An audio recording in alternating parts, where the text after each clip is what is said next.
Good evening, everybody. CJ here, Mazad Outdoors, Arizona. This week's video, we're going to be answering a question that I get quite a bit, and that is, what are you catching them on? What pattern were you using? What did he take? Now, before we get started, I just want to go ahead and say that those of you who are just barely getting started chasing these fish on a fly rod, these carp on a fly rod, pattern and fly selection are really the wrong thing to be focused on. Alright, if you're just barely getting started chasing these fish, right now I want you to be working on presentation, presentation, presentation. Now, I do have a style of fly that I like to use the most when I'm chasing carp. I like using something that's relatively small,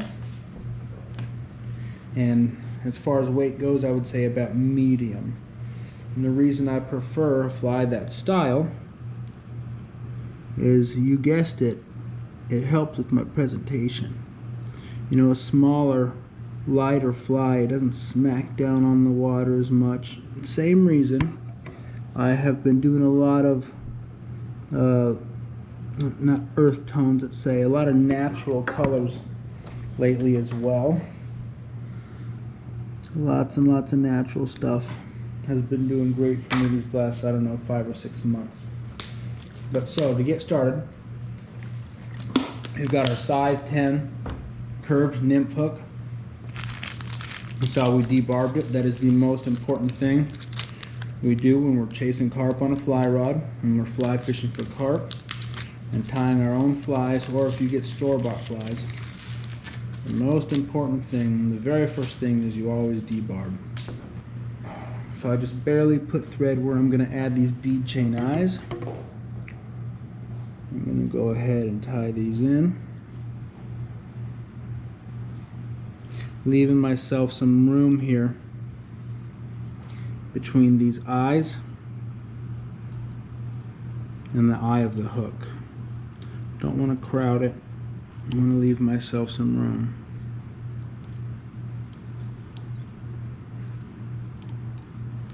Secure these eyes good. Now, because we're chasing carp, we are not ever going to use any type of head cement, UV resin, nothing like that. Those of you that have been out chasing these fish with me have heard me say it a million times: this is not a trout and it's not a bass. These fish are, in my and many others' opinion, the smartest freshwater fish. A head cement is a big no. Right? We've got our worm brown ultra chenille.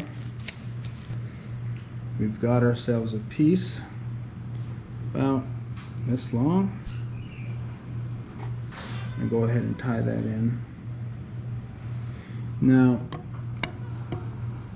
when we're selecting flies for carp, we're always going to go with a fly that rides hook point up. So, because of that, we want to make sure we really secure the chenille well around these bead chain eyes. A couple of wraps up front here. Kind of get a hold of our chenille after every wrap. Make sure it's staying put.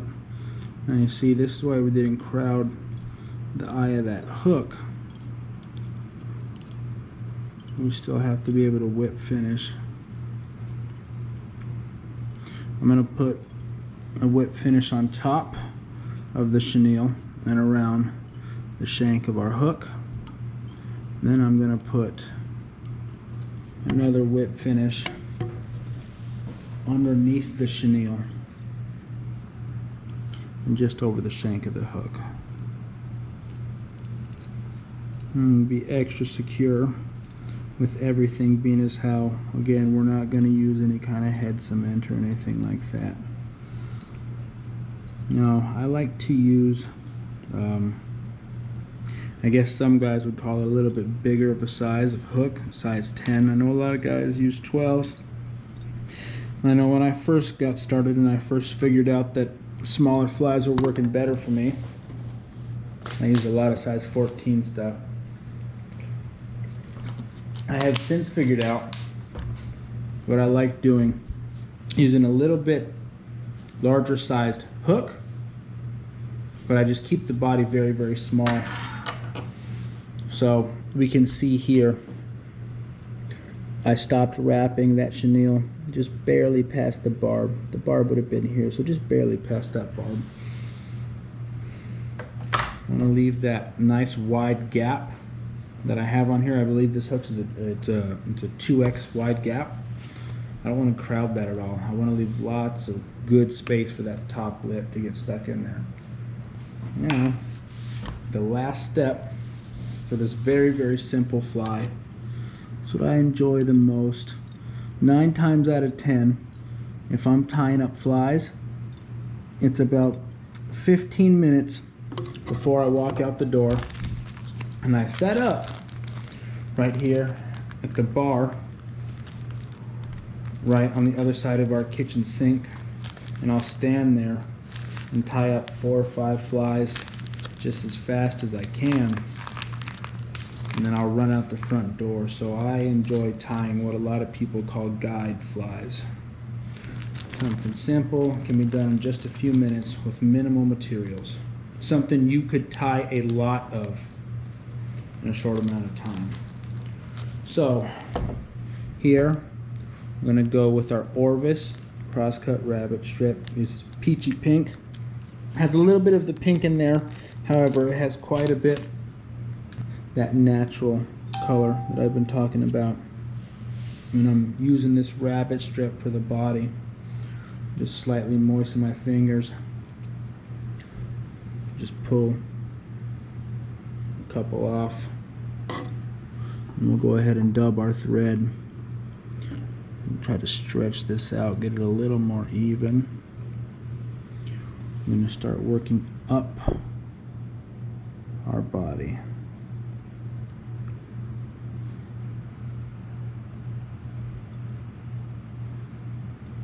We're going to taper it as we come up as well. Start slender and work our way up. Just a few hairs at a time. Continue working up our body.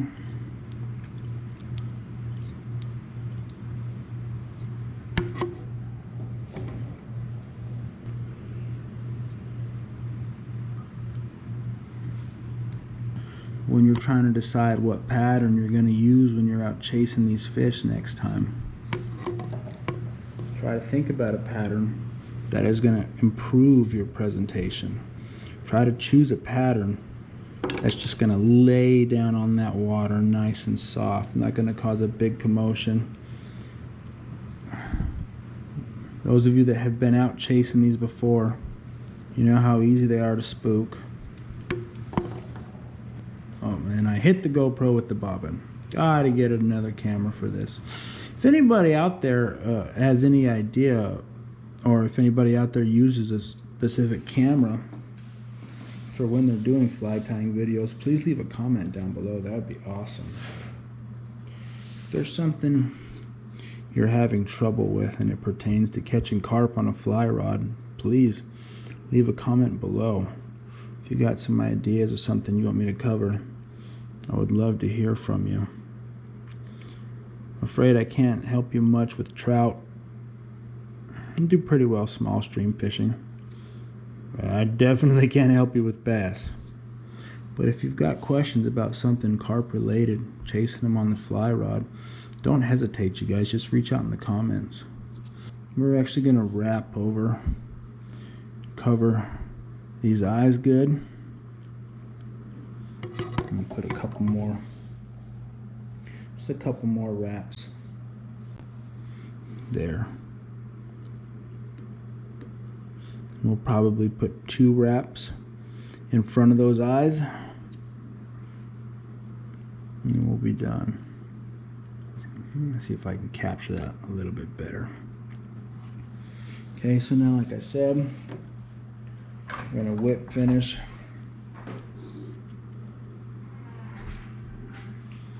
Let's see if I can do this with the GoPro in front of me.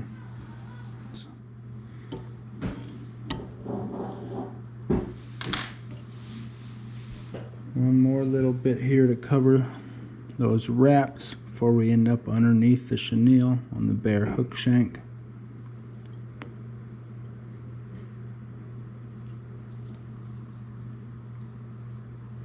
Cover up the little mess we made.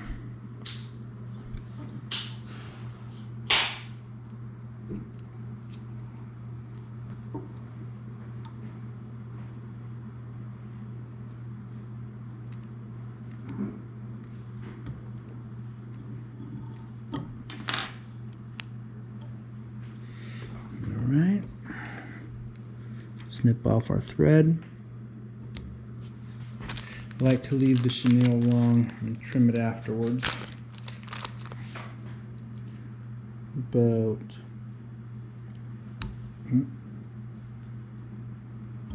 here. Let's see. Here. Now, I'm going to trim up some of that nastiness.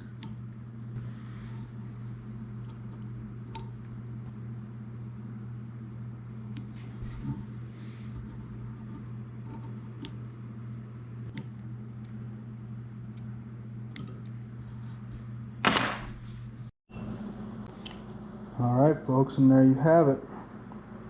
Nice and simple. Small. Nothing to it.